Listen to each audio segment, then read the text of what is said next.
Finally, the Comics Journal. We've been waiting a year to get to this point. And Gary Groth does not disappoint in his editorial. Comics, the new culture of illiteracy, or why the world is turning to shit. What the heck are you doing, man? We're not quite done with a year's worth of Wizard magazines. Once we get finished with issue number 12, I promise you, we'll do this issue next week. Welcome to Cartoonist Kayfabe, Wizard Magazine number 12, August 1992. I'm Jim Rugg. My name's Ed Piskor, riding shotgun. And the third Image Comics cover in a row for Wizard Magazine. It is all Image at this point. In an earlier episode, we were talking about, I was comparing the ginger leaders of Youngblood and WildCATs. And I would be remiss if I didn't mention how Rob Liefeld and Jim Lee both had these like reverential characters for Jack Kirby and this little guy right here. Now, it's like, you know they mean well. But if you drew me like a little person, like if you read any interviews with Kirby, you could tell that he's insecure about his size. So they make this like a little person, as they say. Jim Lee's guy is named Jacob Marlowe, and he always, this is him without the stogie. And then Rob's guy is just flat out called Kirby. Same deal. Yeah, I never made that connection until you pointed it out, but it is 100% true. Yeah, man, like There's no mistake. Yeah, they both even have like the kind of salt and pepper hair that Kirby had in his later days. That's so funny. And listen, when they eventually, probably next year from this point, when they put out Phantom Force, I think that single comic got Kirby more money at one clip than any other comic he's ever done. So they love the guy, but you listen, draw him a little taller. This is a good-looking cover, though. It has kind of that classic composition. You know, it's a triangle. That composition goes back to the probably cave painting days. But it looks good. Those characters all look pretty sharp. It's not the digital color that they will move into, but those characters look great. Much more vivid than what you would expect from the typical Marvel book at this time. Yes, no doubt.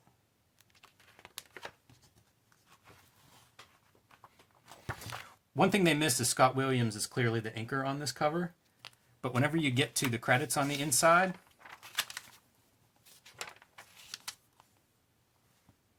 the cover's credited to Jim Lee, penciler, inker. A little bit of an oversight against poor Scott Williams. Yeah, man, and Scott is integral to the Jim Lee aesthetic.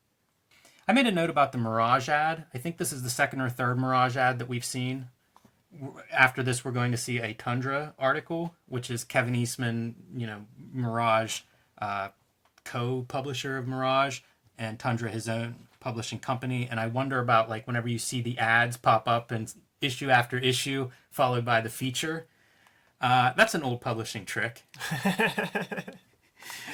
We've seen it on display here plenty of times, man. It's usually Valiant who's at the helm of that strategy. I don't have too much to say about this letter from the publisher. It's promo, image, and I think that's pretty indicative of comics at this time. Letter from the editor, Pat O'Neill, talking about, I think this is the first mention of the internet that I have found in Wizard. It is, man, and sort of pre-internet in a way, man. It's talking about his community on the CompuServe, like bulletin board systems of the early days, and this dude is Dan Pussy, and he's talking about how so you can imagine everybody, the community on these computer bulletin boards, you can imagine that they're probably a little bit older, probably slightly more sophisticated and intelligent than your average comic reader or whatever, and it just made me think about those days because this is 1992. Next year, 1993, will be what is called Eternal September to computer people, and this is when America Online open up their service to give their customers access to news groups. So like these like news groups that proliferated and were full of good content and amazing conversations. Just imagine Twitter or something like that, and then you think about like the internet today, and it's like, straight up goofuses. Specifically, what is mentioned here are awards that the one group puts together. Right, on the computer bulletin board. And I thought I'd read a couple of them. Here's Best Writer nominations. Peter David, Neil Gaiman, William Messner Loebs, Alan Moore, and Art Spiegelman. That is quite a broad cross-section of comics. For 1991 awards, like, that's a pretty wide range of talent. Agree. And you know, I don't know if I'm blowing the spot, so stop me if I am, but at the end, he mentions, what do you see here, guys, in this list of nominees and winners? You don't see any X titles. You don't hear one mention of a mutant, and those Image guys aren't brought up at all. So he's just like trying to, you know, weird flex, man. It does feel like a negative shot at the Image guys. Totally. And that will be addressed in a future interview in this issue. Yeah, and I remember this time period as being, there was backlash against Image guys. And, you know, these books are going to go on to ship late, to be maybe not very good, many of them. But at this point, almost nothing had been published. So whatever the negative backlash was, I didn't think, you know, I wasn't aware when it started. You know, I wasn't conscious of it at the time because I was seeing this stuff in very small pieces, you know, a magazine here, an ad in another magazine somewhere else. There was just a sense that there was a negativity around it. It starts before all of the negative behaviors, at least, are public. You know what I mean? Like, there was some kind of an anti-Image sentiment from very early on. Yeah, it is good to sort of have this on record here, because certainly when I discover Image Comics, you know, a year or two later, the cashiers at the comic shops would hassle me and you know, tell me that I'm reading stupid comics, and it's like, I'm giving you money. I'm giving you money, and now I'm already like a, you know, super sensitive little teenage nerd.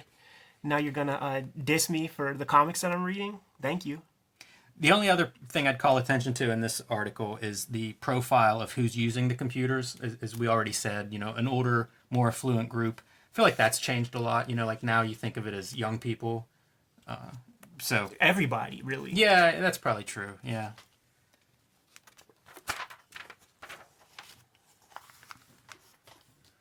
Jim Lee, A Bowl of Granola. I guess the top artist at the time. Absolutely, and he was only in the game for 5 years when this goes down. Talk about a heck of a career, man. Yeah, and you know, the peers with him would have been Rob Liefeld, another guy that was 5 years in. Sports often talk about draft classes. 3, you know, Hall of Fame quarterbacks came out of this year's draft or whatever. Man, that 1986 crew that broke in, that's a pretty strong class. For sure. And I mean, it is the Image founding fathers, basically. You know, Todd would have preceded these guys by half a year maybe, and Silvestri a little bit more than that. But yeah, class of 85, 86, man, did well for themselves. So this interview, one of my notes for it is just how diplomatic Jim Lee is. I was going to say, he's like very measured. You know, is he just shy, or is he media trained? Or is he just that kind of measured strategist where he's not going to give you too much? And I was looking forward to this interview. Didn't pull very many notes at all. The very first question is about the parting of the ways with Marvel, which he describes as smooth and no problems. I actually identified with a lot of the way he answered these questions. I think I've been, I don't know if criticized is the right word, but tend not to be too harshly opinionated one way or the other on most things, and I could kind of identify with a lot of his answers, which were sort of boring, for, you know, lack of a better word. Yeah, he's not cutting promos. No. He needs a manager. If he was a wrestler, he'd be the kind of guy who would have to be like the masked wrestler who kept his mouth quiet, and Captain Lou Albano would do all the talking. Absolutely. One of the things that stood out to me in the interview that I liked a lot was about his process of penciling a page.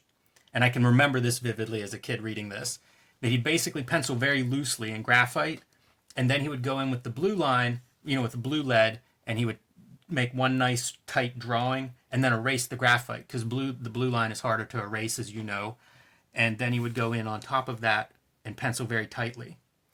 What a world we live in today, because he has a very robust Twitch account and YouTube channel where there are videos that are 5 hours long of him drawing pages, and he is very messy, and it's glorious to behold, because he will just tear a page up and smudge it to death and erase a million times. Still, this is a guy who has well beyond 10,000 hours practice. He's probably pushing towards the 30,000 hours practice margin, and we have access to probably 100 hours at least of Jim Lee drawing. Like we could watch this happen. You know, in the description below, there will be a couple of links here and there to some of Jim Lee's live drawing videos.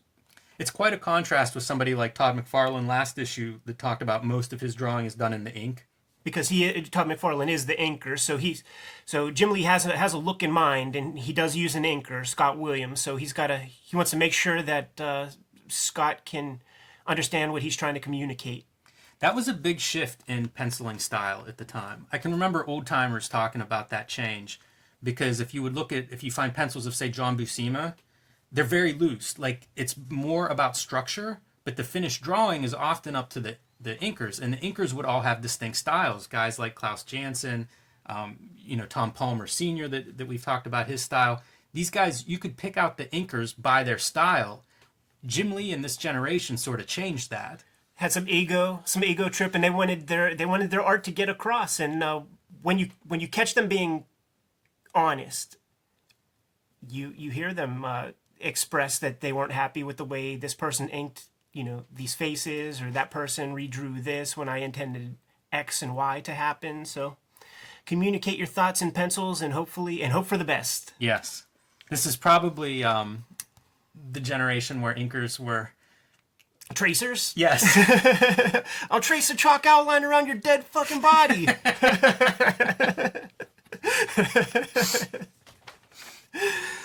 Every interview, there are questions about crossovers. I was never a big crossover fan, so I think it didn't register with me how big of a deal crossovers were. But apparently they were, and they're all asked about it. So he talks about the possibility of doing a WildCATs X-Men book, which is kind of, all of these crossovers end up happening. But it's funny that it's in this from the beginning, before the book's even out, people are already interested in this. Before this time, correct me if I'm mistaken, but really the only crossovers that existed in mainstream comics were the old, Superman meets Spider-Man. And so that's a decade removed, right? I can't think of anything else. So I wonder if the interviewer is sort of realizing that these people own their creations and they can have say in what happens or what doesn't. So the possibility of crossovers, these questions could have like a nostalgic inflection to them, imagining the idea of a crossover. Well, and within companies, especially big companies like Marvel, there was always a joke that Spider-Man was always in issue 3 or 4 of, whatever new title, because it did bump sales. Or, I guess it did. They wouldn't do those crossovers, right? It was like, put a gorilla on the cover, that's a sales bump. Put Spider-Man in the book, that's a sales bump. So, it's certainly interesting. If you have a bunch of favorite characters or favorite artists, it is cool to see them all in the same book. But every interview talks about it. And whenever I think about making comics or where comics culture is today, that just is not... I know there are still crossovers, but that's not like... we are the Wizard of Oz behind the curtain. I'm sure there are fans who are, spanking off to Alien meets Batman or something like that. Yeah, I guess they sell. They ask him about Valiant, or they that would be the hardcore cover that he's doing. Well, he calls it hardcore cyborgs. Yeah, like PSI. That's such a better name than just hardcore. Yeah, but I bet that one character in hardcore still has mal-patterned baldness. Is that a hero you want to grow up to be? And these are words spoken by a bald man, so I don't want to hear any douchebags like, "Are you bald shaming?" They ask him about his influences, and he kind of goes through, I suppose, the list that you would expect. Yeah, the early Trinity, which would be, John Byrne, Perez, Frank Miller. He mentions Barry Windsor Smith, which is important because I definitely detect a lot of Barry Windsor Smith in Jim Lee's work. And he later would hire Barry Windsor Smith to do some like Wildstorm Rising crossover, intercompany crossover. Mentioned some of his fellow Image guys, Wilson Silvestri, who he's sharing studio space with at the time, McFarlane, because I think if you're interested in being a popular cartoonist at this time period, it'd be impossible to ignore McFarlane and his success. He had some quirky tastes too that I appreciate. Kevin Nolan, Frank Miller, everybody likes Frank, but and Mike Mignola, which predates Hellboy, the Mignola reference. So Mignola was a cartoonist. Like all of those guys saw it before we did as little schmuck, 10-year-olds who were dissing X-Force number 8. Like the people who were in the game who knew construction and composition and spotting blacks, the value of that, they were all into Mignola. And you could take a look at Jim Lee compositions and the way he would draw like the ankle region, man, he was pulling from Mignola on that part of the anatomy. Darker Image is mentioned. It is. So the interviewer asks him about Deathblow. And Deathblow first appearances in Darker Image, an anthology that Image will publish that's split up between Jim Lee doing Deathblow, his character in a very Frank Miller Sin City-esque style, Rob Liefeld doing Blood Wolf, kind of a Lobo homage. I really love the inking on that. It's way different than the ink jobs that he did on anything else. I think he probably just uses like a Micron pen or something. Well, he inks himself on it. That's really might be his last interior inked comic. Right, yeah, but he just inks it differently than he inked himself in the past. I think it was that instance of like, let's cash in, man. Like, let's get this done fast. Probably. Economically. I liked Blood Wolf. I wish there would have been more Blood Wolf comics by Liefeld. When I told you that I learned about Image comics from the football players, it was Darker Image that they were showing off, and dudes were like, "This motherfucker's riding a space gun." Yes, his spaceship is a fucking gun, dude, and everybody's crowding around like excited as hell. So true. And then the third feature in Darker Image is Sam Keith's The Max. So, that's a pretty interesting book. And I didn't realize that was around this early either. My memory of the timeline is kind of askew.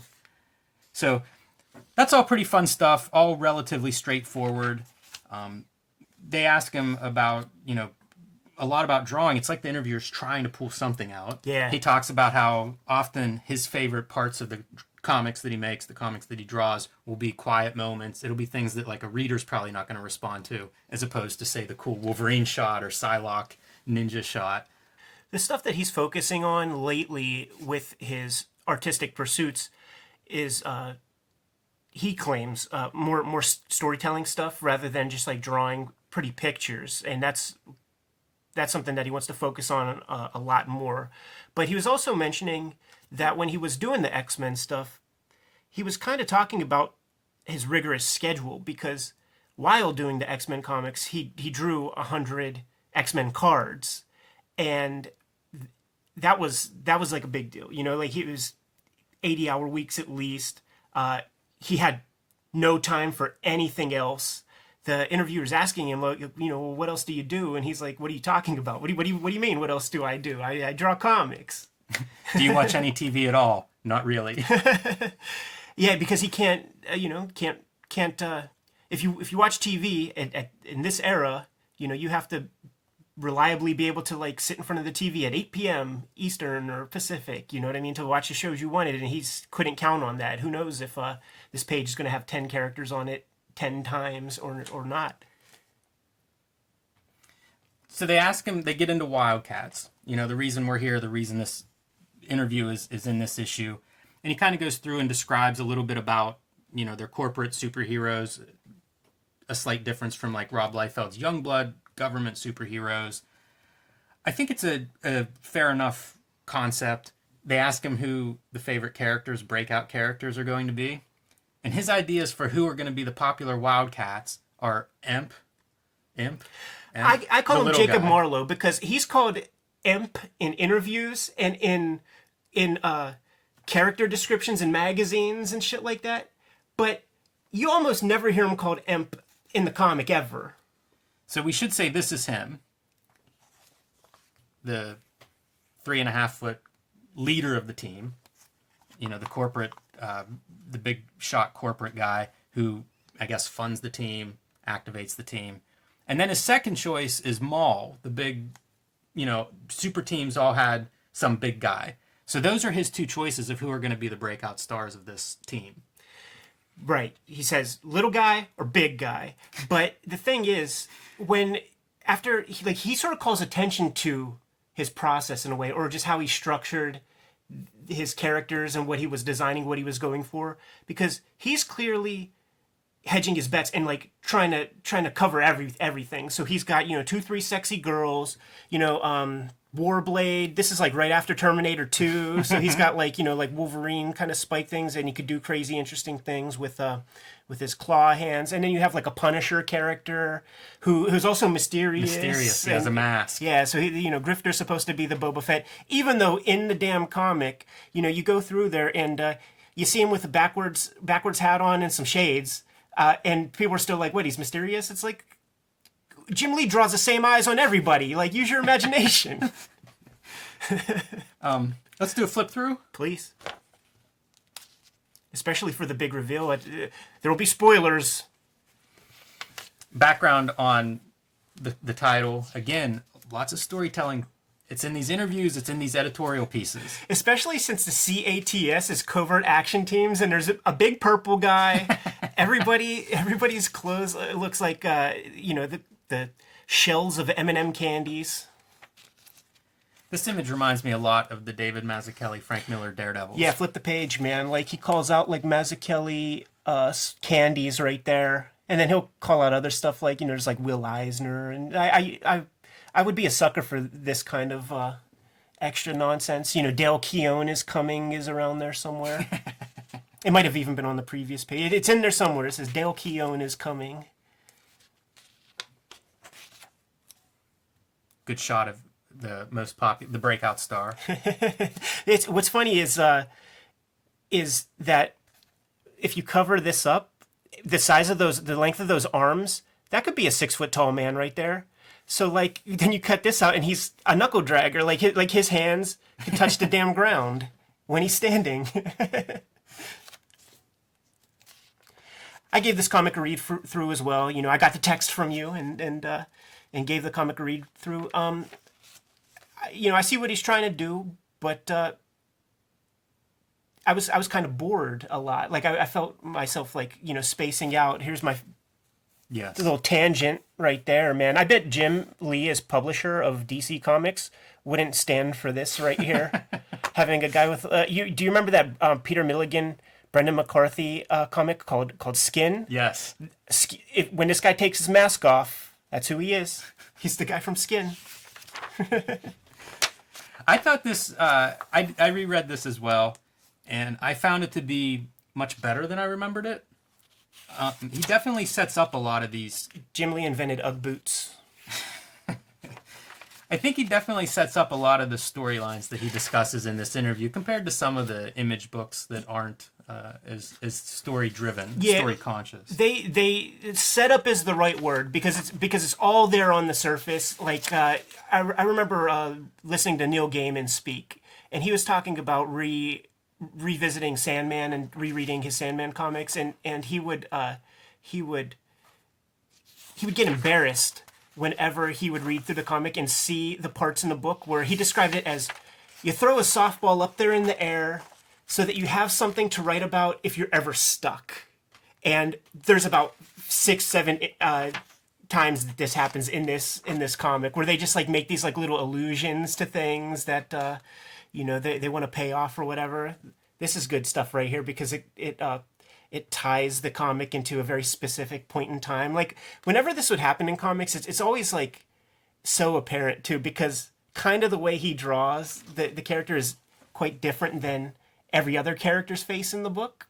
And of course the mole that the bad guys have in place within the U.S. government is Dan Quayle, and they don't call him by name, but they spell potatoes wrong. And I remember that was like a big. Remember when that was an issue? You know what's funny? I looked at this and I was like, "Who's this supposed to be?" Yeah, and that's so funny. I was like, "Is that Dan Quayle?" At first, I was like, "Is that Donald Trump?" Because the Trump book was out and all that stuff at this time. But then when I saw potatoes without the E, it's Dan Quayle. Good call. So that's WildCATs #1. I don't know how many of those he sold, but very successful title. Quite a number. The other the last bits I would call out in this interview are a couple of quotes he has towards the end that I think are two pieces. One, the interviewer asks him about the growing anti-image sentiment, and they cite that as being in the fan community, older fans. Like I said, not the proprietors of the shops, but the guys working the cash register when I was a kid, talking shit on me all the time, man, and they were 20-year-olds, 30-year-olds. I think that's where I was getting a lot of that bad vibe at the time, because how else would I know this is good or bad, Very strange that the people selling the product would be sort of putting that out. And he calls it right on the head, just says that it's old fan culture that just wants to be protective of what they imagine good comics are. And he describes it as they want to protect their fanboy fiefdoms. Yeah, I thought that was pretty spot on. Totally. I mean, to this day, whenever they try something new, something different, and especially the way comics are written these days, has to slowly burn over the course of 6 issues or something like that. So the first issue comes out, and then there's some big disruption in what they think the canon is. The story's not finished being told, but you see people going crazy on Twitter and Facebook, YouTube, all that stuff. The other piece that I like is a quote that I pulled out, and it's important for freelance community to realize that one can make a very good living and own and control your own characters in comics. That was like life-changing for me to read something like that. I just didn't think about it back then. I just wanted to draw comics, and for me that was Marvel or DC. And hearing ideas like this, and we're going to see this through several of these first couple features in this issue, is creator ownership, creator rights, owning your own work. These were real new ideas for me at this time. We have the comics industry that we deserve, kind of, because it requires people to kind of go against the grain to like make change. And I said it before, I'll say it again. I'm really glad that these guys at the top of their game made this change, because they created another option. And he states in the interview that, it would stink if you only had Marvel or DC to go back and forth to. So he wants to represent a third option. And he is also bolstering the fact that Dark Horse is a thing and Valiant is a thing. So we're seeing a lot of movement all over the place. It's really a race to second place. And by the way, the first year of Wizard, we would see lots of questions about what's wrong with the industry. And everybody indicated we needed more competition.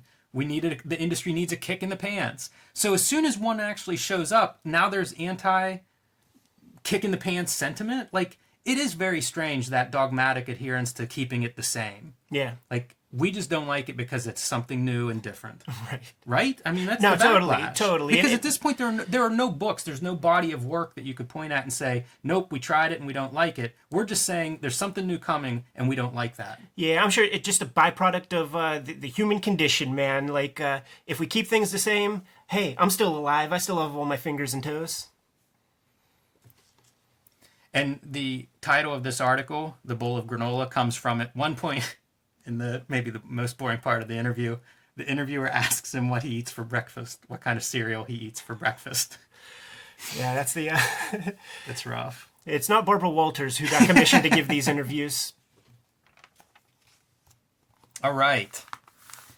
Hold your horses, kids. This is not Palmer's Picks. Tom Palmer Jr. has 2 articles. Count them, 2 Making articles. Up for lost time. That's for sure. The Creator's Edge, Tundra. So Tundra is Kevin Eastman's publishing company. I mentioned more creator rights concerns. That is basically what this article is about. This is a new company. It doesn't last very long. Kind of shines somewhat brightly for a little bit. But he talks about what he's trying to do, and that is to put more control into the creator's hands. Not just in terms of creators' rights, but also things like budget, giving the creator input in what kind of book they want format-wise. He publishes a lot of independent stuff in color, which was somewhat unheard of at the time. If you think about it, just what you're describing like the Fantagraphics of a decade later. You know what I mean? Fanta is still just publishing like pamphlet and magazine format, and those are like the choices that you have. And he had like way better production values and stuff. He might have even had some of the first like chromium covers and junk like that. Yeah, and so this article basically runs through what they're publishing, what they've published, what their publishing plans are. It's it's reportage. Yeah, it names a lot of artists and a lot of books. And so I brought some, and I figured the best way to kind of touch on this is to just look at some of these books. Yeah, bust some out, man. One of the things he was talking about when when Tom is asking about, like, you know, how are you, what kind of trust do you put in your creators to deliver? They state that 3 issues have to be completed before they'll start publishing, which I think that's basically standard protocol for like Image Comics and places like that today. You know, they've been burned enough. But obviously, if you have like a Dave McKean doing Cages or something like that, like, it's going to take a lot longer. You'll get what you get, kind of.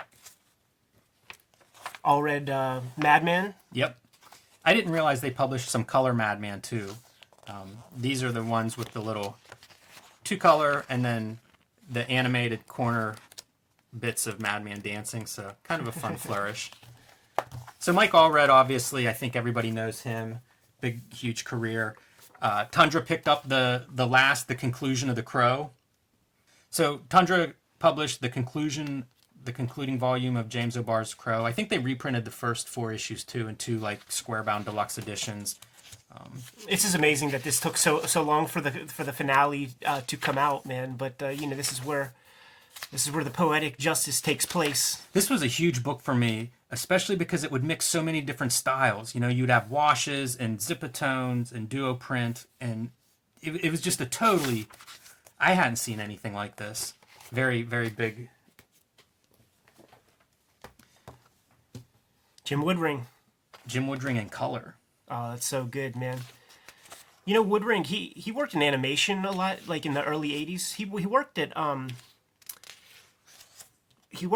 was it Rankin? No, not Rankin Bass. What's the other? Ruby Spears. He worked at Ruby Spears with Jack Kirby on such animated classics as Turbo Teen, the one with the boy who turns into the Corvette. The color in this is pretty remarkable. Incredible. Pittsburgh Zone. Wayno.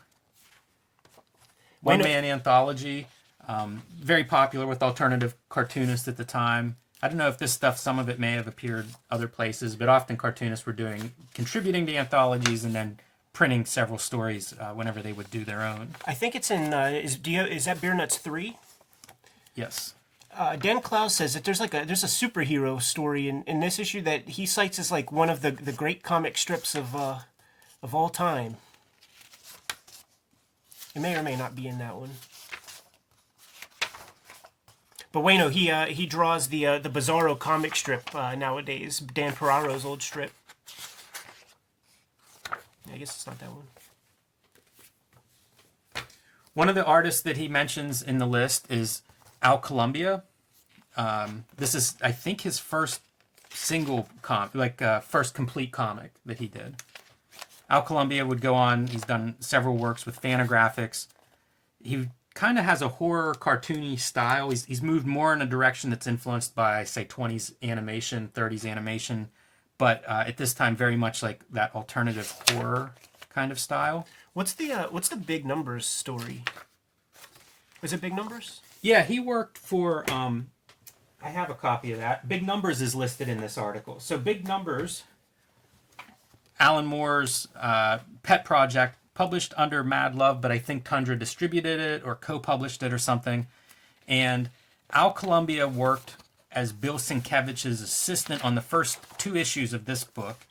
And then Bill Sienkiewicz left the book, and Al Columbia drew issue 3, and then something went wrong, and I think he tore up the issue or something famously. It exists. We'll probably have a link to that, because I believe issue 3, or at least some of issue 3's artwork is online, and you can see it, but pretty heady stuff. Like, this is a fun, interesting comic. Yeah, and speaking of links, don't forget the links in the description below the video, because every episode we have is chock full of stuff, and we also include more in-depth analysis from Tom Palmer Jr. on the columns that he writes.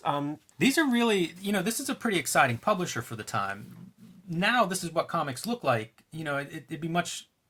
You could find publishers that are comparable in many ways. As you said, Fantagraphics, sort of looks like this nowadays. Yeah. But back then, it just didn't really exist. So we had a really fun conversation about these two books recently. I don't know if you remember this, Ed. I do. We were trying to describe, we were talking about white trash and trailer trash. We were convinced we were both right. We were convinced they were both published by Tundra, and it just did not make sense what we were describing. Right. Well, it turns out we were both right. How crazy is it that Tundra produced two comic books called White Trash and Trailer Trash? Yeah, maybe they put out 30 different titles, and two of them are, And this is rednecks. this is in the vein, in some ways, as Beer Nuts. It's a alt comics, black and white. Roy Tompkins, Yeah. he's still around, man. He's post art a lot here and there. White Trash is a painted comic. And I don't know this. This is Martin Emmon. This Gordon Rennie guy, he did the Simon Bisley interview from issue 3 of Wizard magazine. That makes sense. Martin Emmond? I don't know if that's the right pronunciation. He did some Lobo stuff after Bisley left. I mean, this is clearly one of those Bisley clones that Biz was talking about. That's what I thought. He doesn't have a large body of work. He actually hung himself at a very young age. Oh, that sucks. This stuff looks great. Yeah, I think his art's really attractive. So this is a 4-issue series. It's been collected. But I also brought this along to some proof of him drawing Lobo. Lobocop, I should say. And you can see he's doing more of the pen and ink style, the black and white line work. I love these British guys with their like crazy pen and ink, man. Like I just borrowed all those Deadline magazines off of you, man, and those things are blowing my mind. They're easily like so much fun and quickly putting an influence on my style and my sketchbooks and junk. Look at that, man! It's everything you want in a That's comic. it. Now you don't have to go out and buy Lobocop because you can just pause the frame here. Yeah, make that your iPhone background or whatever.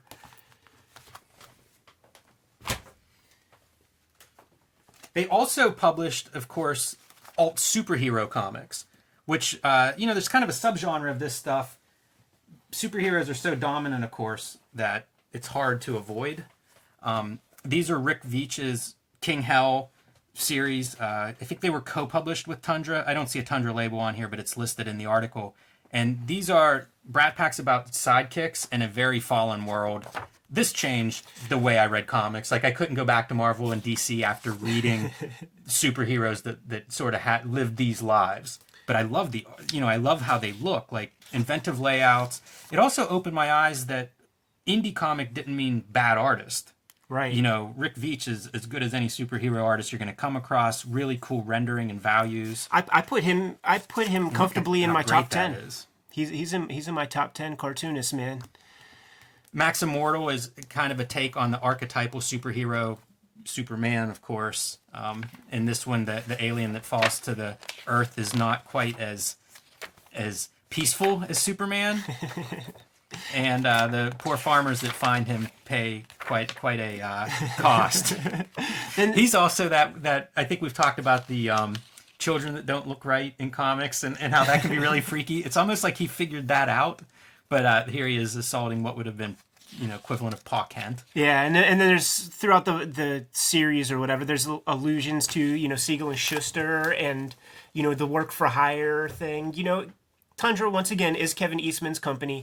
And he commissioned Rick Veitch to do several issues of Teenage Mutant Ninja Turtles, too. Yeah. So, they had this relationship for years. So, they mentioned publishing the Jam. And I was like, I like the Jam. This is another one of the alternative superheroes. This one's really fun. He shows up, he eats sandwiches on his stakeouts and stuff. It was a very human kind of down-to-earth character, even though he had his homemade sweatsuit costume and everything. I was like, I have the Jam. I'll pull out a Tundra issue of the Jam. So this one is not Tundra, it's Kamiko. I see where you're going. This one is also not Tundra. This is Matrix Graphics Series. Also not Tundra. This one is Slave Labor. Here's one from Dark Horse. And here's Caliber. I have lots of Jam, but none from Tundra. And this speaks to the promise of Tundra, what it should have been, would have been, could have been, but didn't become. So many announcements for very cool comics were sort of in the pipeline. You will flip the page and we will see evidence of some of these forthcoming comics that never were were published by Tundra. Tundra folded quite rapidly after this point. They were already on shaky ground, and there will be more Tundra stuff in future issues. But they do get absorbed in a way by Kitchen Sink. It's a very legendary company. Kevin Eastman spent a lot of money on this company and produced some very interesting comics, but it's legendary because there's so little money in comics traditionally. So whenever somebody showed up with some money, it was real different for a couple of years. And there's some great writing about Tundra that has come out of it. There's a great Kevin Eastman interview in the Comics Journal where they kind of break this down. It's amazing. We're gonna have to unpack that one on Yes. Kayfabe, man. Yes. Like if we don't do the whole issue, it's a 50-page interview with Gary Groth and Kevin Eastman talking about spending $11 million. Like Gary Groth is like, you spent $11 million on what? I've been a publisher for 25 years, and I think cumulatively in my 25-year career, I don't think I hit $11 million. Yeah, it's incredible. He made the mistake of giving guys advances. Can't do that. Before receiving any page. Like when you hear that term advance, to break kayfabe, when you hear that term advance, what it typically would be is you get half the money up front, and then they kind of hold the rest for you for when you finish the project. You can expect to receive that money. Just turn in the damn book. These guys would catch an advance and go hop an airplane, man. Go hop the PJ. Go hop the PJ and go cross country. Which I want to just point out since we turned the page right here. Okay, so first off, this Captain Stern did not come out by Tundra. I don't think. I have the kitchen sink version of that. Put it that way. And this image right here, man, Simon Bisley painting a Michael T. Gilbert fucking Mr. Monster. This right here would be pornography to Glenn Danzig because Gilbert drew a Sam Hain comic, and I understand that the holiday is really called Samhain, but I'm not a douchebag. He drew a Sam Hain comic, and Bisley worked with Danzig a whole lot, man. Did a couple Danzig album covers, man. A lot of Verotic comics. So like, Glenn was checking this out and was just like. So was a young Jim Rugg. Yeah, This is comics porn for quite a few of us. One last Tundra book I'd like to just flip through is Dave McKean's Cages. This is probably one of the more lauded books that came out of Tundra. I got hold of one of these at a very young age. I happened to find one at a flea market for a quarter or something. I would have never bought. I think these are like $4 books. I would have never bought this book for regular price.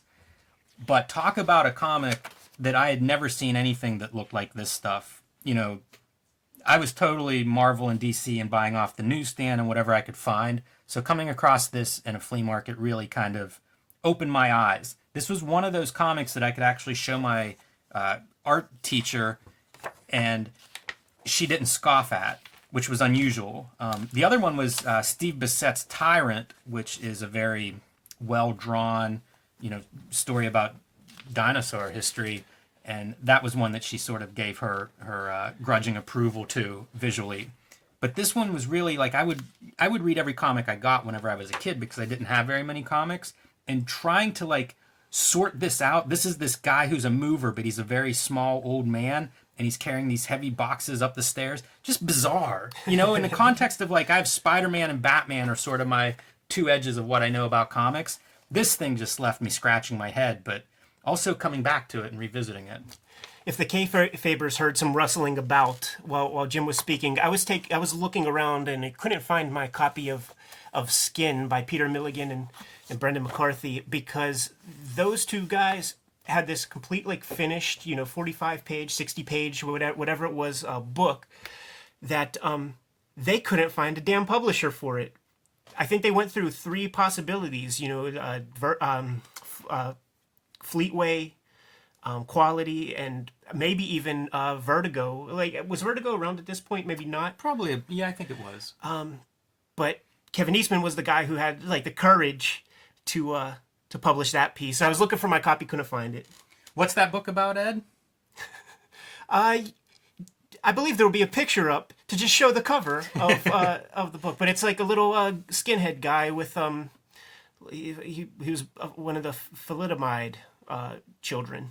Yeah, I remember that book. I think it was would get banned or censored, and it was a very controversial book. Well, correct me if I'm mistaken too. Did Kevin Eastman help with the costs of Taboo? You mentioned Steve Behcet earlier, but did he help facilitate Taboo? I think they were linked, but I'm not sure to what extent, because again, Tundra sort of did not last very long. So I think there were definitely connections. It might have been From Hell that was specifically connected to Tundra briefly. Tundra may have even done a collection or two of From Hell. So they were linked. The way that Rick Veitch did work with Teenage Mutant Ninja Turtles. I think Steve Behcet was near Northampton, which is where Eastman was based at the time. So I think all of those guys were connected. They all did stuff on creator ownership too. Mm-hmm. They wrote the comics creators Bill of Rights together. There were probably, gosh, I can't remember who all was part of that group, but I believe Kevin Eastman and Steve Behcet were both part of a very small group that did that in the 80s. And once you get into creator rights, that's kind of a big piece of comics history, where a bunch of successful creators were talking about these issues, long before Image, and in very black and white ways, writing about how do you treat people in an anthology, what's the standard of what people own in these kinds of projects and exchanges and stuff. So they were connected. I'm not sure if they actually published an issue or two, if they distributed some, or what the connection was, but there was definitely a connection of some sort. Before we split from this article, looking back on things, Tom Palmer suggests that maybe the sort of downfall of Tundra was that that they just couldn't find an identity as a publishing house, and we just showed a chaotic mix of comics, and I would say that that is the identity in a way. You know what I mean? Publishers now do publish very wide and varied things, kind of like this, but at the time they didn't, and perhaps Tundra suffered for it. Perhaps they also suffered for the company name. They also, it notes that shortly before this article, Eastman had purchased Heavy Metal magazine, so it may have suffered from just too much happening. We talked about the Comics Journal interview, and I think in that interview, Eastman tells a story about going to San Diego Comic-Con, and he had a business manager or partner, somebody that was helping, direct what he was doing. And he was supposed to maybe get 3 series and came back with 60. So it was just too much. Add Heavy Metal in, add trying to keep the Teenage Mutant Ninja Turtles, signing checks from that. It's a lot of stuff happening, and it may have just been too much. I'm glad you brought up the Heavy Metal thing, because I have that note here, but because I didn't realize that he bought that magazine so early.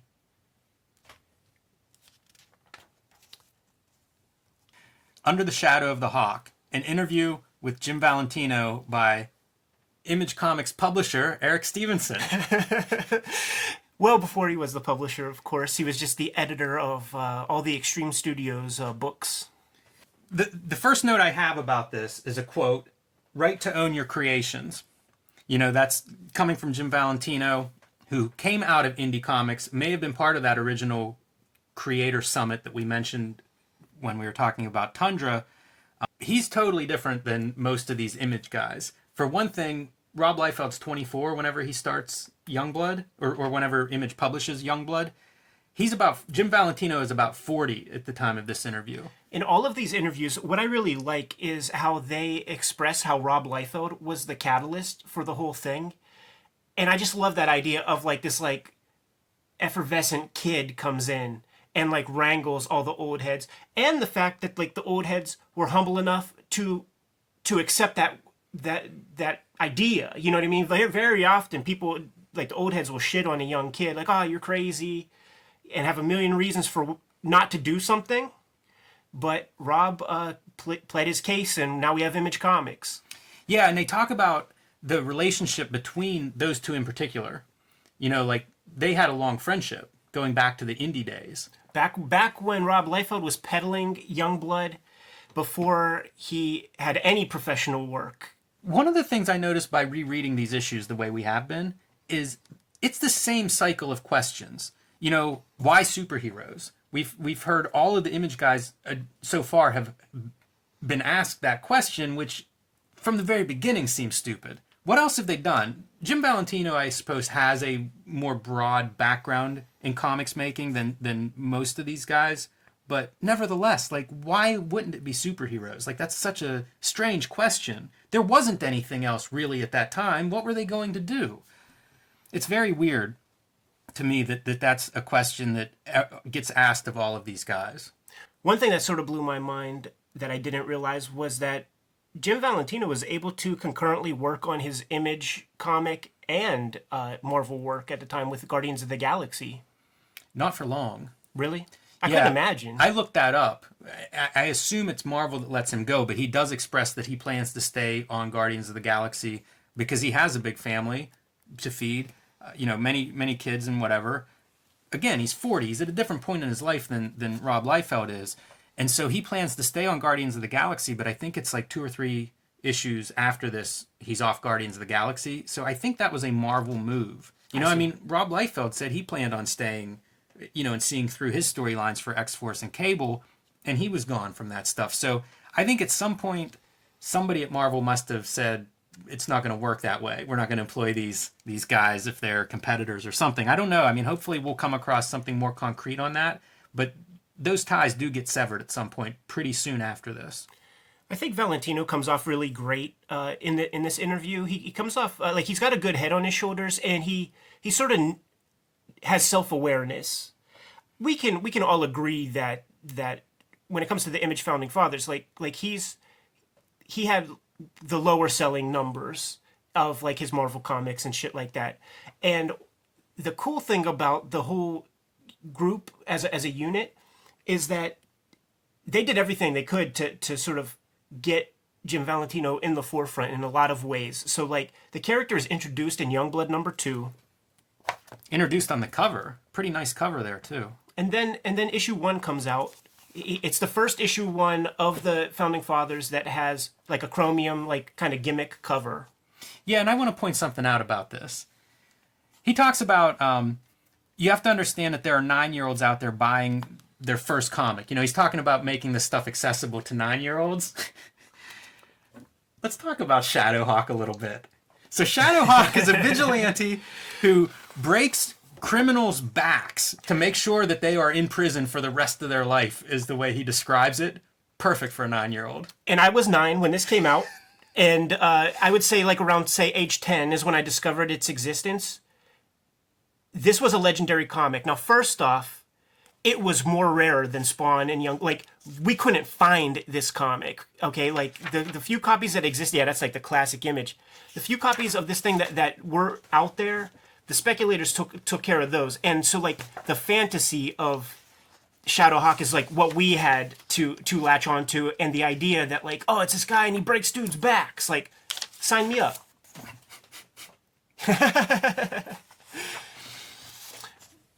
But yeah, like gimmick cover, and then in issue... I want to point this out, dedicated to Jack Kirby. Again, these guys talk about creators. We've seen Rob Liefeld has a character that's a Kirby homage. Jim Lee has one, dedicated to Jack Kirby. I think Spawn #1 might be dedicated to Jack Kirby. So these guys are really showing reverence for him, for Kirby in particular. And around the early mid 80s, I remember Rob Liefeld telling a story about Comic-Con. People were wearing shirts that were "Give Jack his art back." Yeah. Like he was a real Gary Groth, championed Jack Kirby and a settlement with Marvel all the way back into the early 80s. So very prominent in at least where these guys' heads were that formed Image, is looking at like the guy who created a big chunk of Marvel getting no peace, no settlement. I mean, it was 20 years after he died before the family reached a settlement with Marvel. So there's your example. On one hand, this is how to draw comics. This is that great, powerful superhero language developed by this guy. And on the other hand, start your own company and own these characters, because look at how he was treated there.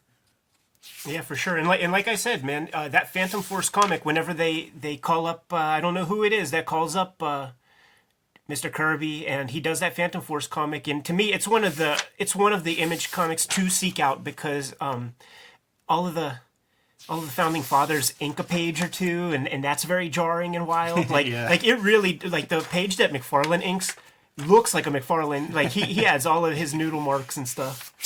The other conceit of this book, well, first let me say, people would complain about the Image guys as to not drawing backgrounds.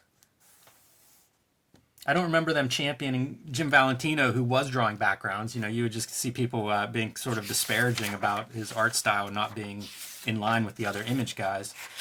But the other piece of this comic is the idea that we don't know his identity. That's a cool idea. I feel like that's an HBO show waiting to happen. Some kind of superhero show where you actually get to see these characters and who might be Shadowhawk. And look, you don't get to see Arsen's identity either, man. A lot of cloak and dagger in this gimmick.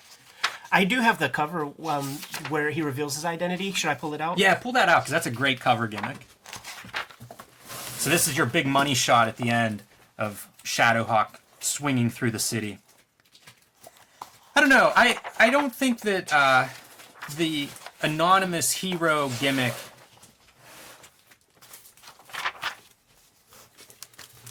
I don't know how well the anonymous hero gimmick is depicted in this comic, but I do think it's a really strong idea. And here we have an ad for Pit by Del Keown, which, again, like, what is this? The fourth or fifth comic Image is published, and already now we're getting, like, another wave of guys showing up. First drawing of Shadowhawk. Note the difference in the blades of the armor. I don't know what the differences are, but I loved this stuff as a kid, seeing, like, the first drawings, the sketches, any of that, so... pretty cool. All right, let's see. Who's Shadowhawk? Who is Shadowhawk, Jim? Look at this for a gimmick cover. Are you all ready? Look at this length of his arms.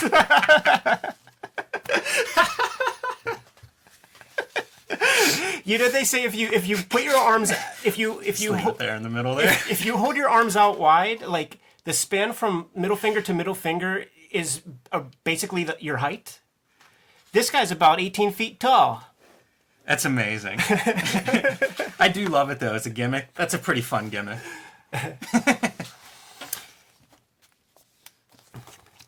Moving through this interview... Wow, I love these ads for Savage Dragon. So, moving through this interview, he talks a little bit about Guardians of the Galaxy. This was a book I bought new whenever it came out, first issue. I can't remember if it was the same year as the New Warriors or not. It was around that time. Yeah. If it wasn't, man, I'm sure it was that same year. I would bet anything. Did you read this book? I did. I was a Jim Valentino fan because I loved What If.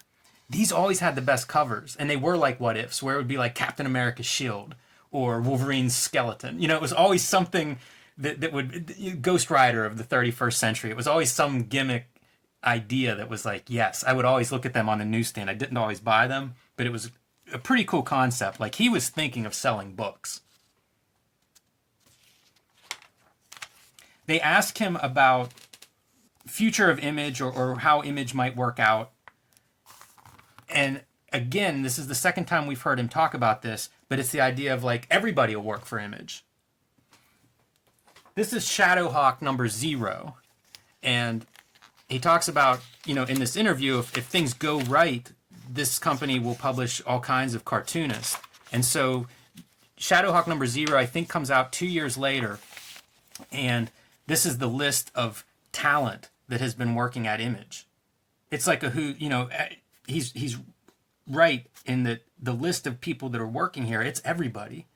From guys like Tom Warzakowski, longtime X-Men letterer, to, Walt Simonson, Don Simpson, Ty Templeton.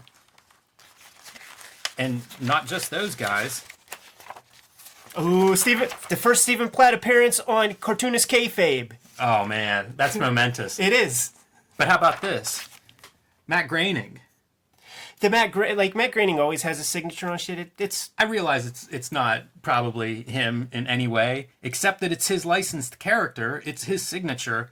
It's a pretty cool inclusion whenever you cut to 2 years ago and it's not sure that Image is even going to work. But if it does, in Jim Valentino's vision of it, it is creators. And you cut to 2 years later and you get to see that. Like, all these Image guys, I think, had different ideas of what they wanted out of the company. And that might have changed once paychecks started showing up. But it's pretty cool to me to see, like, as they dream about what it could be, and then we get to cut ahead and see what it actually was. Jim Valentino, for a while, takes over as publisher at Image Comics, so then he's seeing everything that's coming in and picking and choosing what to publish. I don't think that era is considered a great time for what Image was putting out, and maybe comics in general. But one noteworthy piece that came through under Jim Valentino's watch is Walking Dead. I heard of that comic. Yeah, I think so. So, pretty interesting. I enjoyed this interview quite a bit. Yeah, let me see if I have any other notes. Well, we were talking about how he had a creator-owned comic before, and we might as well name it. It was called Normal Man, published by Aardvark Vanaheim. Dave Sim was the publisher, and then he would break off Aardvark Vanaheim, and it would become its own singular thing called Renegade Press. He did some auto-bio stuff at Image. Touch of Silver? Oh, you know how earlier you were talking about how you like a creator, so you just follow the creator along. You know, I am the same way. I think most people who make comics are the same. But the buying public is not that way, and that's something I found out. I wouldn't say the hard way. I sort of always knew that and had those suspicions, but he mentions that in this article. He says that, yeah, I do everything wrong. You know, he's being self-effacing in a joking way. Yeah, I do everything wrong because every subsequent book that I do is far divorced from the previous work that I do, and so I have to build the fan bases all over again. And that just speaks to me because, like, with the kinds of comics that I make, it's like, okay, there's a very small percentage of, like, people who are into Ed Piskor comics, but then there's, like, the hacker people who just want more of that. There's the hip-hop people who just want more of that. Now there's X-Men people who 100% all hated me until my thing came out, and then they want more of that. But you know, the hope is to have, like, a good, steady number of those people who are just fans of your own work, and, you know, let the fates decide the rest.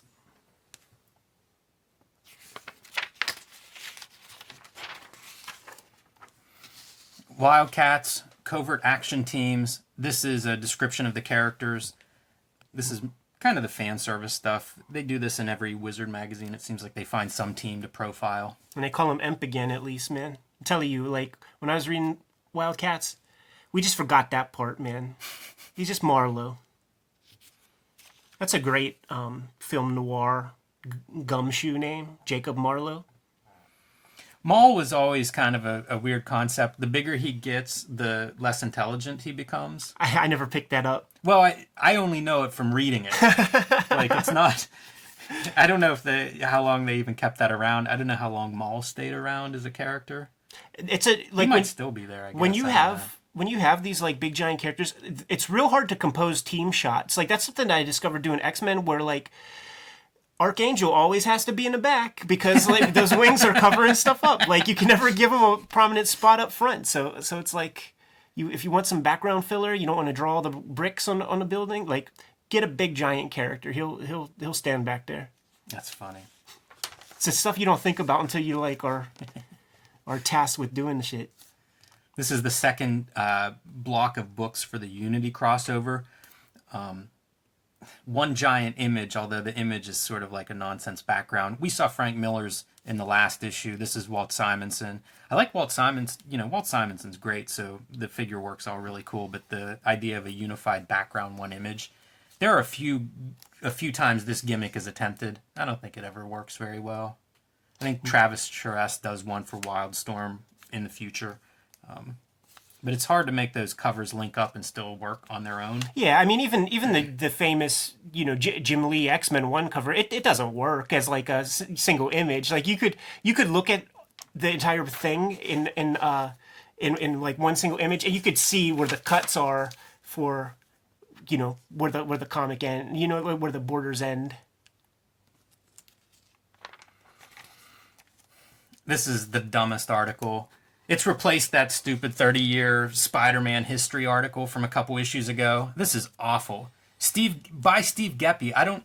This is just bizarre. It's about superhero rings. So first off, Steve Geppi is, like, the guy who controls... This Artie Lange looking guy controls distribution for mainstream comics. The comics that go to the comic shop on Wednesdays, he gets a couple cents from every single comic that comes in that day. Yeah, CEO of Diamond Comic Distributors.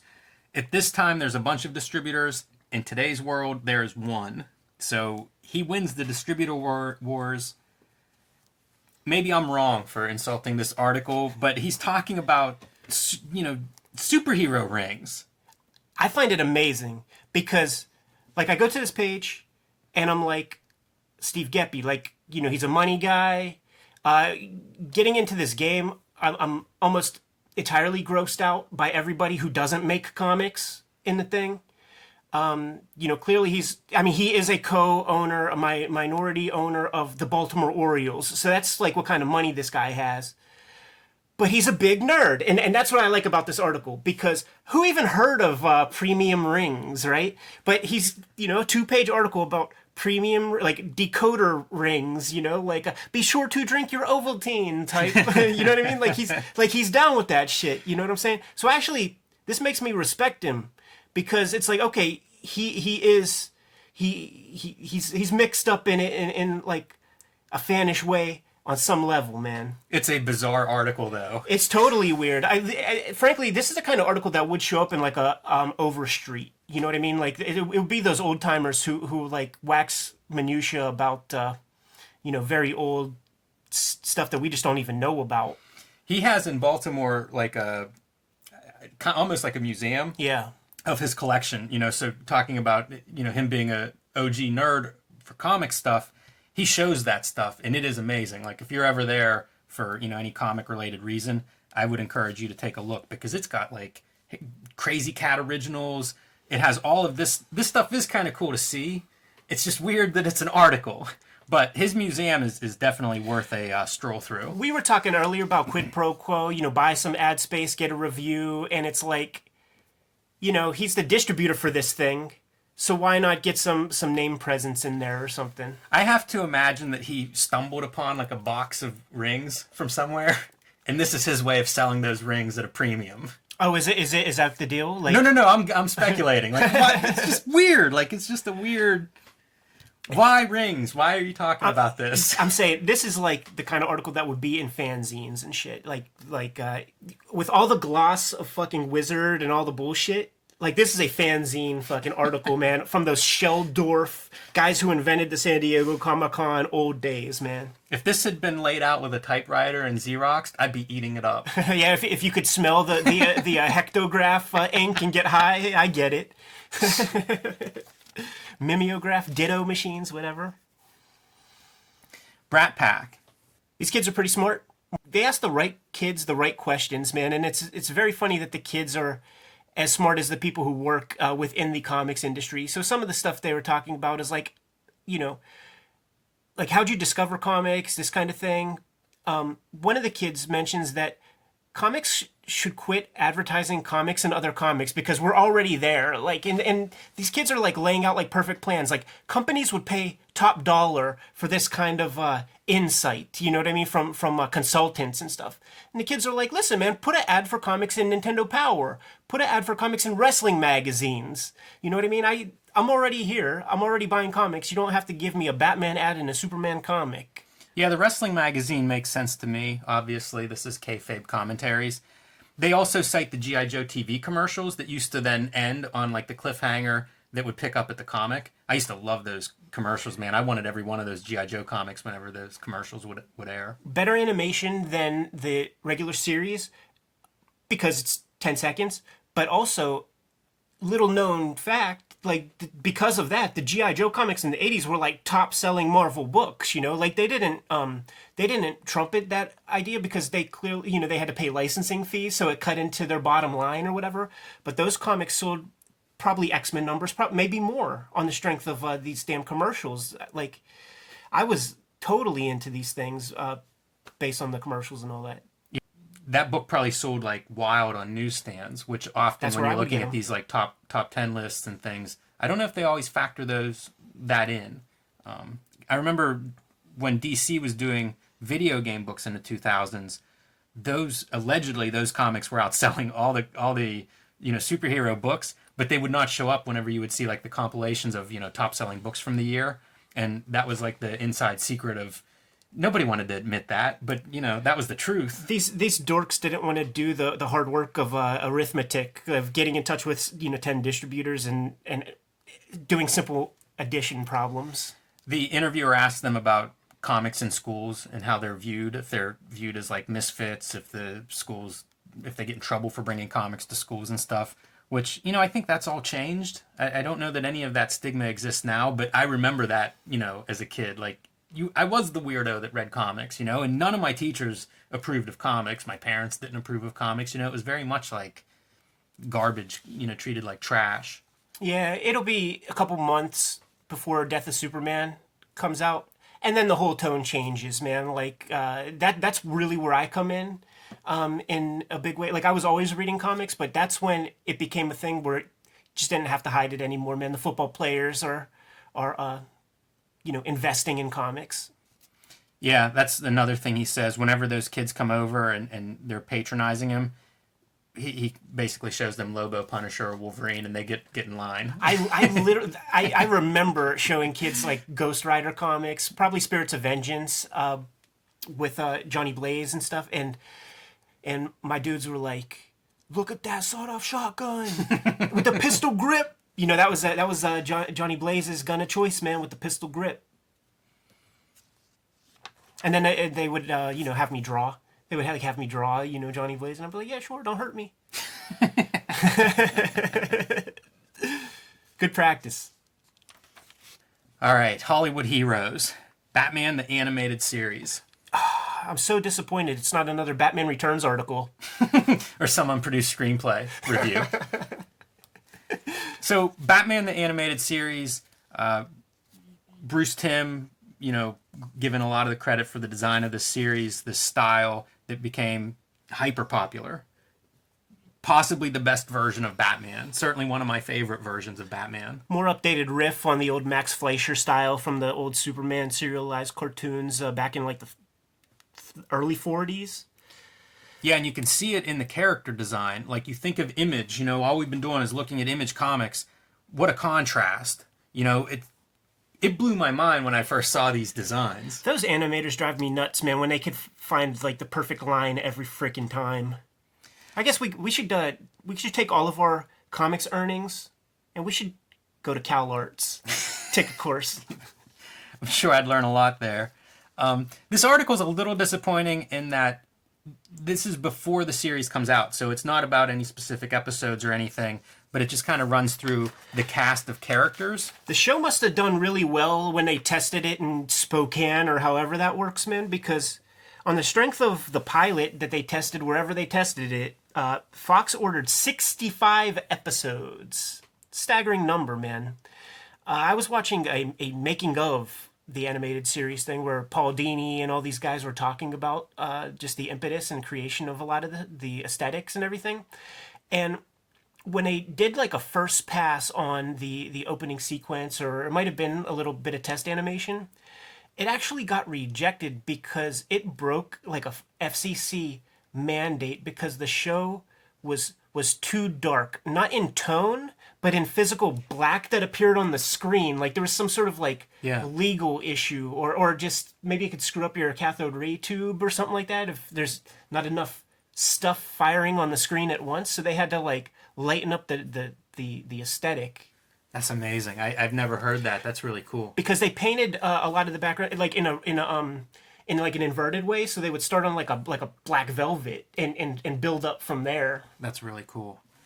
I brought this Batman animated book. Classic book. By Paul Dini and Chip Kidd. Since we're talking Batman animated series, I figured we would share some of this. But this has like the storyboards for that opening sequence. But this is one of my favorite books. Chip Kidd's the guy to like put this kind of book together, man. Do you remember when we bumped into him at the Billy Ireland Cartoon Archive in Columbus, Ohio, man? Basically a gallery space, a museum that warehouses over 250,000 pieces of art, and everybody's all shy about Chip Kidd being there. That looks good on the screen, man. Everybody's all shy about all the title cards. Saul Bass looking shit, man. Yeah, I love this stuff. So I went up to Chip and I'm like, "So Chip, man, what are you trying to see here, man?" And he's like, "I don't know, weird Batman stuff." So here is that opening title sequence in storyboard form. Incredible, man. It really... So designy. So simple, all these silhouettes. And it all works. Like, You know how much time I would spend drawing a guy dodging a punch, and it wouldn't be that good? Yeah. So, pretty cool book.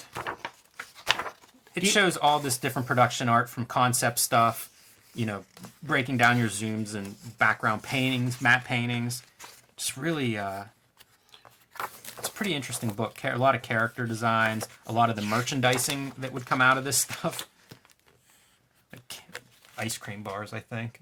It almost looks like, I was thinking that they were like the WWF ice cream bars, but it almost looks like sponges. Oh, yeah. Maybe I'm wrong about that. This also features some of the different artists that worked on it, and it's pretty good with crediting things. And if you want to go back to, you know, a theme for this issue of Wizard, we were talking about credits and creator ownership. Bruce Timm is not mentioned in this article. Oh, yeah. You think of the Batman the Animated Series, it's almost interchangeable in my mind with Bruce Timm. Not so.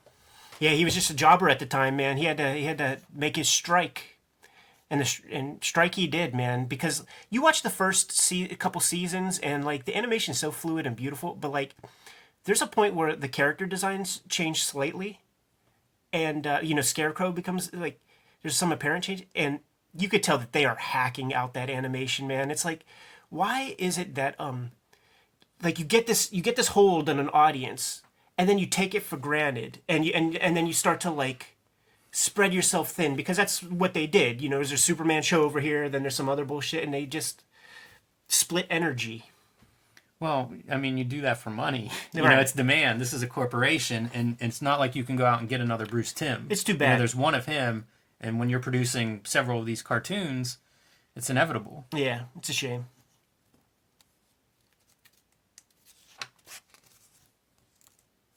I loved his Batmobile. It was a really strange... Looks great, but very strange.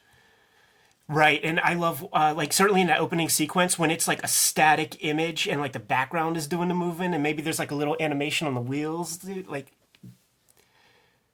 Yeah, really cool.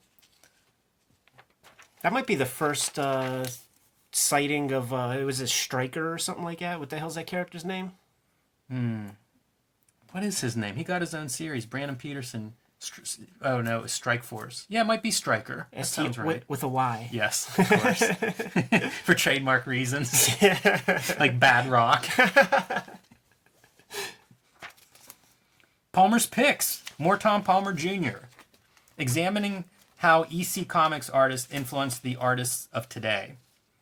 So this is the second part of a two-part look at EC Comics. Last episode, we kind of gave a background on EC Comics, their history. It's still celebrated. Those artists have been reprinted essentially ever since they were originally printed. They've been reprinted, repackaged, and continue to be reprinted to this day by Fantagraphics now. Oh, listen, man. We live in an era where two companies are doing reprints. Fantagraphics are doing these like artist-driven specific reprints, so you could buy like a book full of Graham Ingalls comics or Frazetta or Al Williamson. I don't know about the Frazetta, he didn't do that much, but you get what I'm saying. And then Dark Horse is doing like archive editions where they'll just, collect 6 or 7 issues of all the series. Well, we can go to a third publisher and talk about IDW doing several artist editions that either highlight artists like Wally Wood or highlight EC as a whole. I think they've done 2 volumes of EC Comics, which are amazing because they include Bernie Krigstein, another artist who didn't produce that much work, but man, the stuff he did was beautiful. So yeah, it's widely considered a high point in comics history. I think people debate on that.